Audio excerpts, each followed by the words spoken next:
ग्रह दोष गोनुझाका कथा। गोनुझालाई राजपरिवारले अदालतमा नियुक्त गरेका थिए। सारा गाउँलाई गोनुझामा गर्व थियो। उनले त्यो गाउँको नाम उच्च जो बनाएका थिए। सबैले गोनुझालाई बधाई दिए। तब गोनुझाले यो पनि सोचे कि गाउँलेहरूको यो खुसीमा भोजको आयोजना गरिनुपर्छ। अब पैसाको पनि कमी थिएन। पुरस्कारमा धेरै पैसा पाएका थिए। त्यसको भोलिपल्टै माता भगवतीको जागरणको आयोजना गरियो र नजिकैका गाउँहरूबाट मानिसहरू भोजको लागि आए।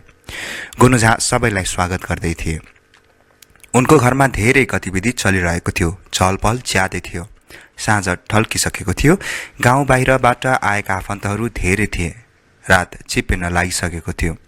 अझै केही मानिसहरू उनको घरमै थिए। अर्कोतर्फ घुरिया र उनको चोर मण्डली गाउँ बाहिर एक भक्ना बसेसमा बसेर गफ गर्दै थिए। गोनुझालाई हेर त, कसरी उसले आफ्नो दिमागको बलमा पैसा कमाएर अदालतमा नियुक्ति पनि पायो। गुरुले बिर्सिनु भयो जस्तो लाग्छ। उसको बुद्धिको बलमा उसले हामीबाट आफ्नो खेत कसरी खनेको थियो, जबकि मजदुरहरू भेटिएका थिएनन्। हामीलाई सित्तैमा काम गरा, एउटा साथीले भन्यो। त्यो दिन सम्झँदा मेरो रगत उम्लिन्छ। गोनुझाले कसरी हामीलाई उल्लु बनायो। उसले घरमा कोदालो खनेको देखेर धोका खाए नि, घुरियाले भन्यो। उसले त एउटा सानो खाडल मात्र खनेको थियो र त्यसमा कोदालो चलाइरहेको थियो। मैले बुझेँ कि उसले पुरै घर खनिरहेको छ। हो गुरु, हामीलाई त्यसले बेवकुफ बनाएको थियो। यदि म मेरो बसमा भएको भए त्यसलाई यस्तो पाठ सिकाउँछु कि सबै चतुराई बिर्सियोस्। तर के गर्ने, हामी चोरी बाहेक केही गर्न जान्दैनौँ।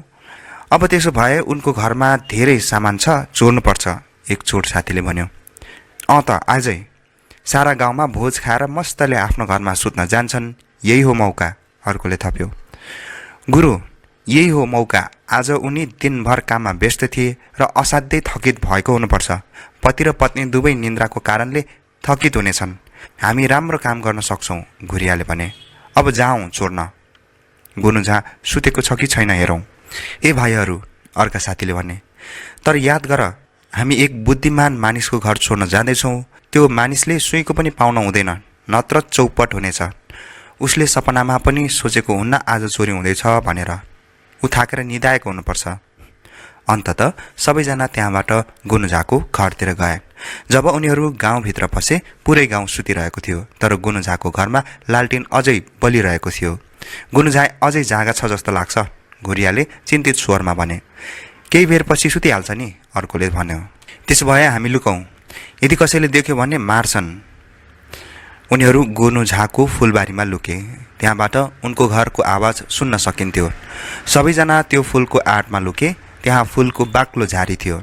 गोनुझाको घरबाट कुराकानीको आवाज अझै आइरहेको थियो। अब तपाईँ पनि आराम गर्नुहोस् जाजी, एउटा आवाज आयो। हामी पनि जान्छौँ। तपाईँ 2 दिनदेखि थकित हुनुहुन्छ। तपाईँ यहाँ आराम गरे हुन्न गुरु, गोनुझाको आवाज आयो। होइन जाजी, अलि टाढ जानुपर्छ, म जान्छु। तब गोनुझा र अर्का एक व्यक्ति घरबाट बाहिर आए। ती व्यक्तिलाई घुरिया र उनका साथीहरूले चिनेका थिए। उनी गणेश शाह थिए। छिमेकी गाउँका एक सेठ थिए, गोनुझाको सबैभन्दा मिल्ने साथी। गोनुझा आफ्नो साथीलाई केही टाढा गएपछि बिदा गरी घरतिर फर्किए। अचानक उनी रोकिए। गोनुझाले फुलबारीमा चलेको महसुस गरे। त्यसपछि उनी ढोकामा पुगे। अरे सुन त, उच्चरको स्वरमा कराए। के भयो, श्रीमतीको आवाज भित्रबाट आयो। अब सबैजना गए। पण्डितजीले भनेका छन् कि हामीले ग्रह दोषको रोकथाम तब गर्नुपर्छ जब हामी घरमा पति पत्नी र भाइ भोनो मात्र हुन्छौँ, उसले भन्यो। ग्रह दोष? कस्तो ग्रह दोष? श्रीमतीले सोधिन्। हे भगवान्, तिमी पनि धेरै छिटो बिर्सिने भइछौ। यस्तो लाग्छ कि 2 दिनको थकानले तिमीलाई बिर्सिने बानी पारेछ। हतार गर, 1 दिनदेखि कम्मर सिधा छैन र तपाईँ मजा गर्नुहुन्छ। यो मजाक होइन। हाम्रो ग्रहमा केही दोष छ, मिश्रजीले मलाई भन्नुभएको। अब उहाँको वचन झुटो हुन सक्दैन। थकित श्रीमती चिच्याइन् र भित्र ढुङ्गाको थुप्रो र भिजेको गोबर ल्याइन्। गोनुझाले त्यसलाई फुलबारीमा फ्याँक्न थाले। साथसाथै उनी आफ्नो मन्त्र पढ्दै थिए।